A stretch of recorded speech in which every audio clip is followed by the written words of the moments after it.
Welcome to another episode of Women in Focus. We are in the house of an amazing artist, and by the end of this interview, I will have something on my hands called henna, because she is a henna artist. Her name is Iti Kalsi, and she is a Woman in Focus today. Iti, you're most welcome in our program. How are you doing? I'm good, thank you, Sushmaji. Lovely henna on your hand. Oh, thank you.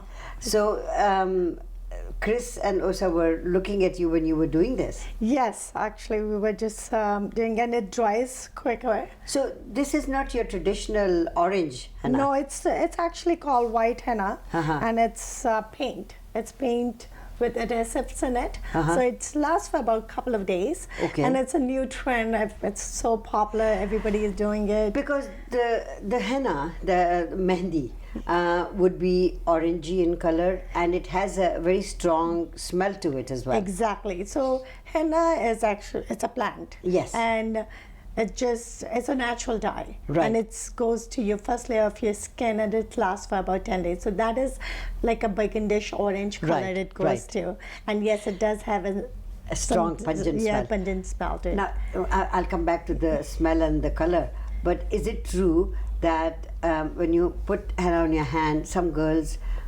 get dark burgundy, as you said, and some just remain orangey, yellowish color, and people say that if you go into a darker burgundy color, your mother-in-law loves you most? Exactly. That's a myth. The darker it goes, the more your mother-in-law loves.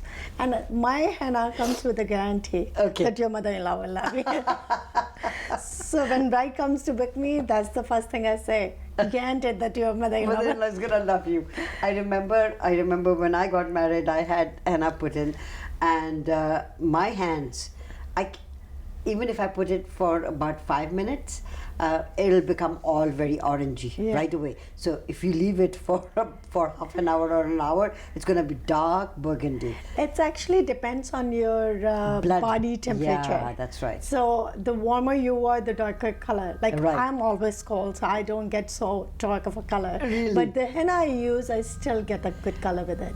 So it depends on the quality of henna. So let's talk about henna painting. It's become really famous in the West.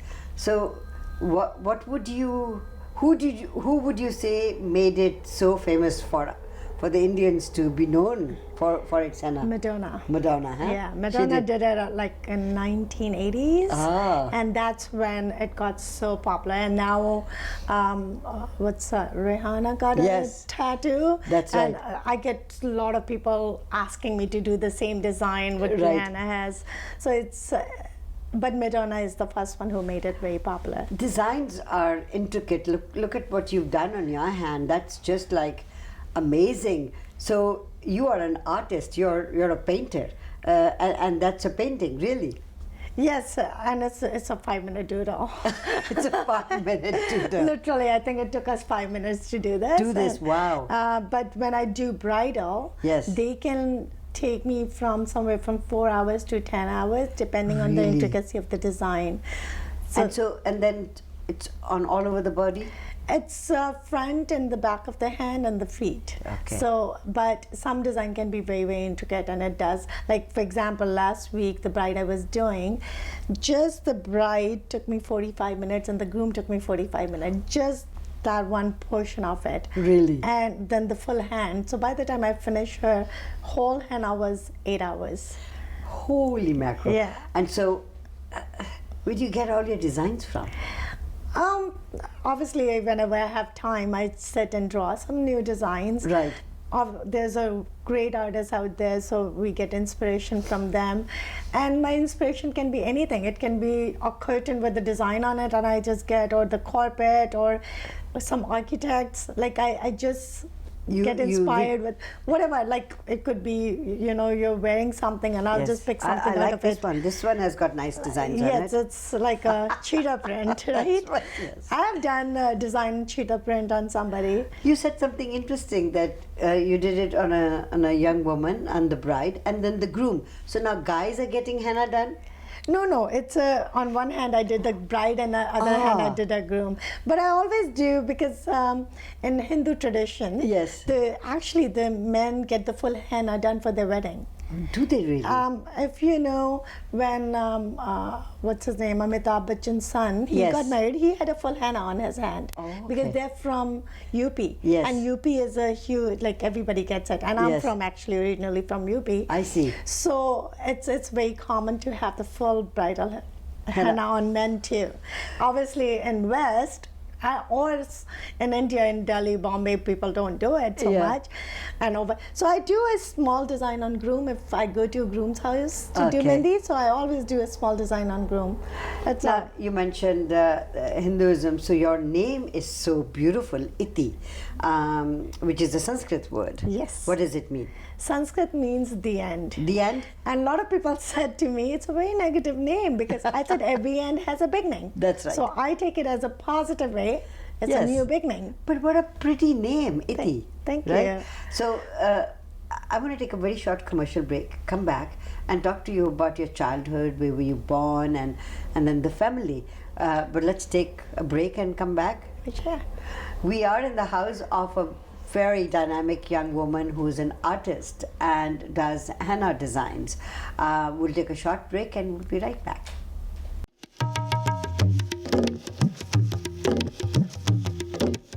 Welcome back to Women in Focus. Our Woman in Focus today is Iti Kalsi, and she is a henna artist. So we were talking about, in a Hindu household, obviously everybody gets henna done.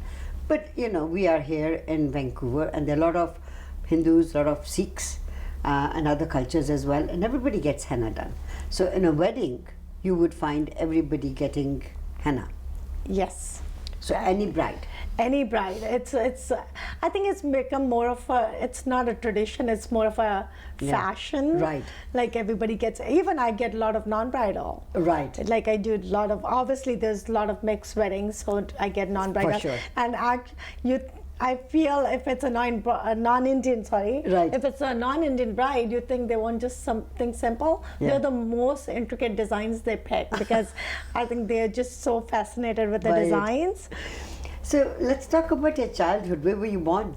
I was born in India. Uh-huh. There's a town called Shikwabad. It's in UP.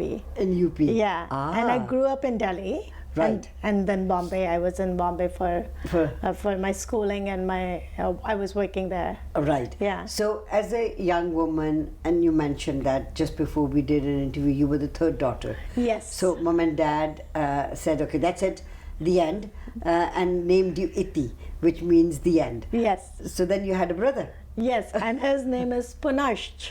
Punashch. Punashch Again. means postscript. Yeah, postscript. So then he's a postscript, because I'm a full stop and he is a postscript. That is beautiful. So how was your childhood? Oh, it was fun. Obviously, India is so carefree. Yes. Yeah, and I remember my mom used to do henna on us, Right. and I'm always doodling henna with, Right. and I remember I used to ask my friends, can I do some henna? And they said, no, I No. don't want to get, because they don't want this ugly doodle on them. Right. And now they come to me, can you do my henna? I'm like, now I don't have time to do your henna. So are your parents in India? My dad passed away, and my mom is she comes here and go, but she lives with me most of the time. Right. So, growing up, it must have been a beautiful time for you in India. Yes, it was wonderful time. And what did your parents expect you to do, education-wise, career-wise? Obviously, I came from my whole family is engineers, so they expected me to be one of them too. Yeah. But I guess from my childhood, they figured it's not gonna happen. She's not going to be an engineer. It's not gonna be an engineer. So they have, I think, given up on me. Just do whatever you can. So my studies in India, I did a fashion designing. Okay. And I worked as a fashion merchandiser in Bombay for 5 years. And then I moved to California, and I did my graphic designing there. Beautiful. From graphic designing, then I moved to Canada.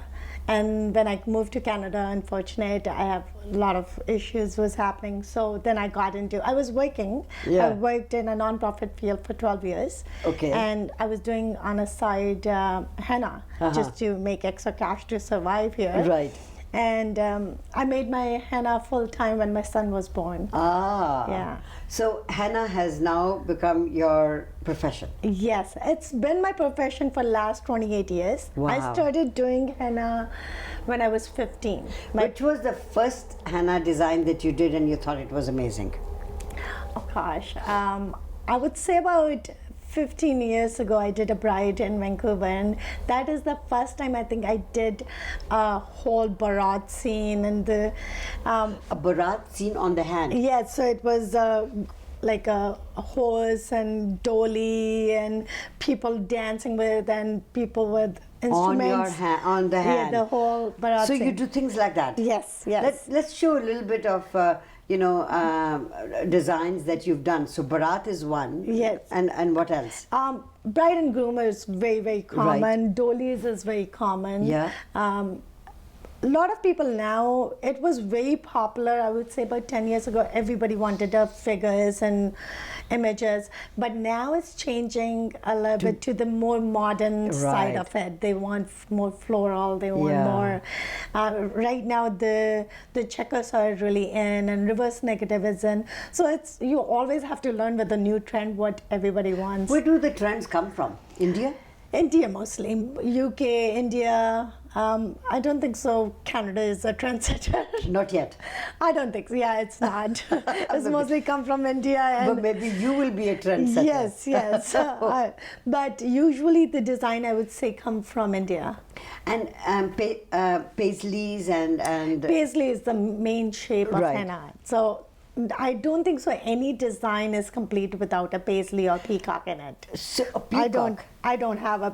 I do have a paisleys There actually. you go. Smaller Yeah. paisleys. Yes. I think it just automatically when I do henna, it's paisley comes in it, even if it's a modern design. Isn't that just amazing that that is predominant? Yes, and henna, yes. Yeah. And there's actually a lot of shapes in henna has a meaning to it. Like for example, peacock. So Yes. peacock is symbolize love. So that's why we incorporate that in a bridal henna a lot because it's Okay. an incorporate, Oh, that's very nice. What other things are Obviously, bride and groom is a bride and Of groom, course. and dolies are, So there's a dove you can do. That's another, love. Love and peace. Yeah, love and peace. So we do incorporate, and now the new trend it is, we tell a story in their henna. Oh. So, for example, I sit with the bride when I do a consultation. I sit with them. I said, "Do you want to incorporate anything?" So, just a few months ago, they had a Star Wars, and the groom is like biggest fan of Star Wars, and they had a whole reception theme was Star Wars. So she got a Darth Vader done on her, and she was a lawyer, so she did a piece of justice on her hand. So I do incorporate or how they met or where they met. This last bride, she's moving to California after a Yes. wedding, so we did a flag of US on US her. on it. Yeah, so just to incorporate a little bit of their story. So then, do you, when you say, for example, you're doing a flag, obviously there are different colors in it, and henna has, now you've got white. This is the first time I'm seeing a white henna, but there's orange, white. So do you have other colors? No, henna only comes in one color. Ah, The natural dye is always burgundy. Right. There are really bad stuff out there which call black henna. I would totally say no for black henna because it's a chemical.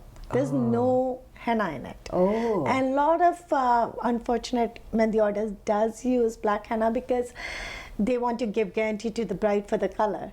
So they use that bad stuff Yeah. to give you the guarantee for the color. Actually, the henna quality depends on the crop.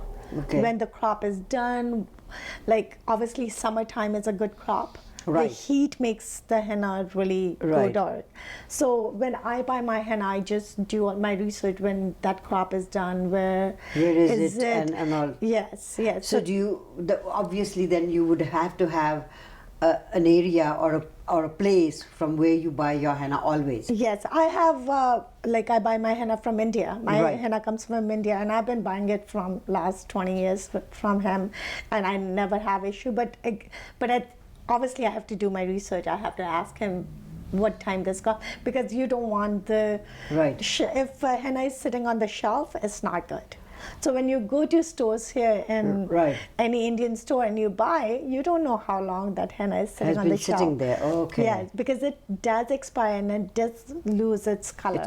So then I'm going to ask you a little bit more about henna because I didn't know any of that. Let's take a short break and come back. Yes, for sure. My God, I've learned so much about henna. Maybe I will do a little more research on henna. But let's take a short break and we'll be right back. We are talking to Iti Kalsi, who is our Woman in Focus today.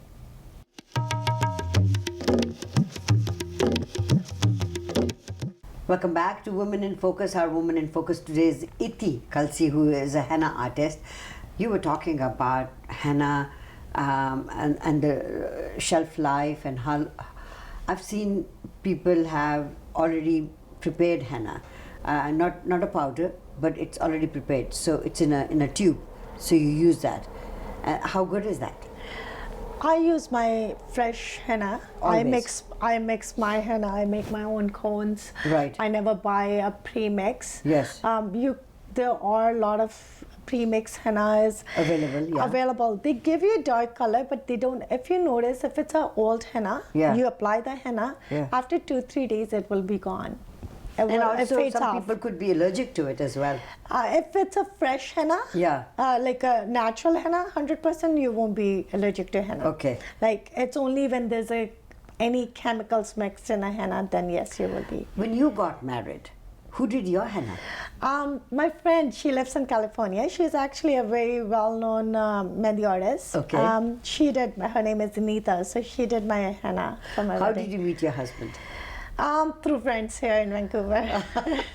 So how was it for your parents when you told them, do you want you to get married to this guy? Actually, my parents are very open-minded about that, so it was not an issue Right. that he's non-Hindu. Yes. Yeah, so they were totally fine with it. Actually, if you look at it, Hindu and Sikhs, there's hardly any difference in both of them. I think the most difference I find it's outside of India. Inside of India, there is no difference. Actually, when I moved here 20 years ago, I got a cultural shock. Yeah. Because I called my parents and I thought, I'm in some kind of India, which is not India. I'm in a village. It was not even because I never been to Punjab before. Right. My first time visiting Punjab was after I got married to my husband, and Yes. he is actually born here. Right. But his family is some Is from- of his yeah. So when we went there, and I still find they are more Advanced, of and course. than here, and I could understand their Punjab.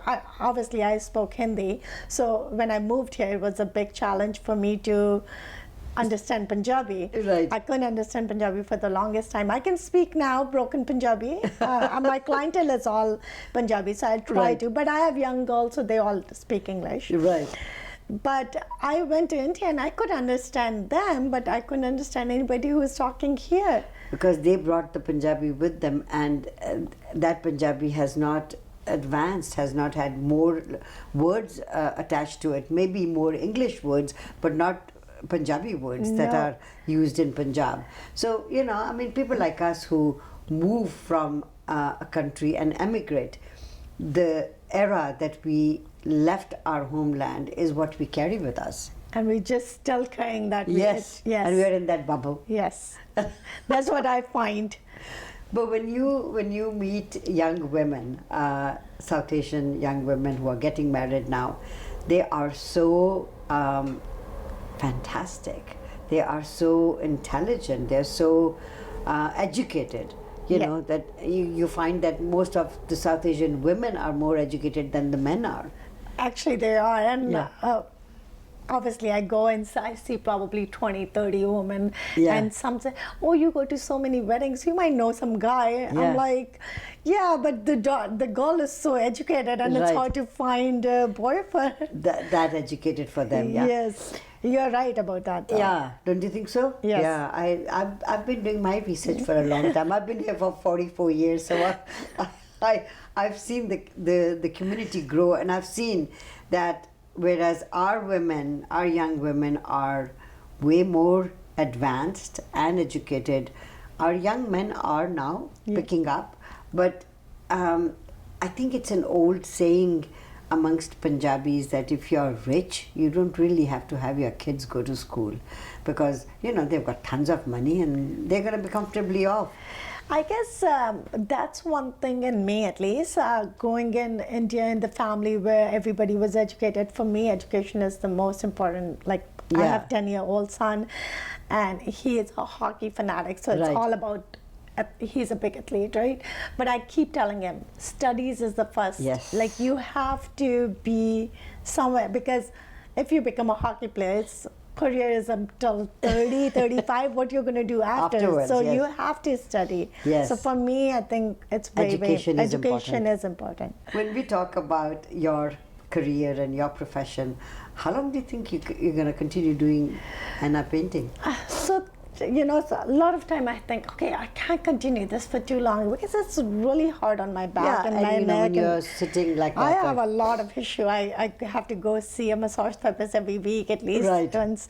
So then I think, but then every time I think about, okay, maybe I get into different career. Yeah. It's my passion. Henna is my passion. I keep coming back to this. Like I said, no, I can't do anything. Like I've been told, oh, because I'm very outgoing. So they said, do event planning or do maybe makeup. And I'm like, yeah, it's all good. But I keep coming back to henna. Iti, I see you have a beautiful award here. Yes, I just got this award 2 weeks ago for Best Bridal Henna Artist from South Asian Weddings Award. Good luck to you, and you are an amazing artist. This is beautiful henna. So now I can't go without getting henna done. Okay? Yes, for sure. All right. Thank you. Iti thank you for being our Woman in Focus. Thank you for having me. Iti has been our Woman in Focus today. Don't go away. We'll be right back.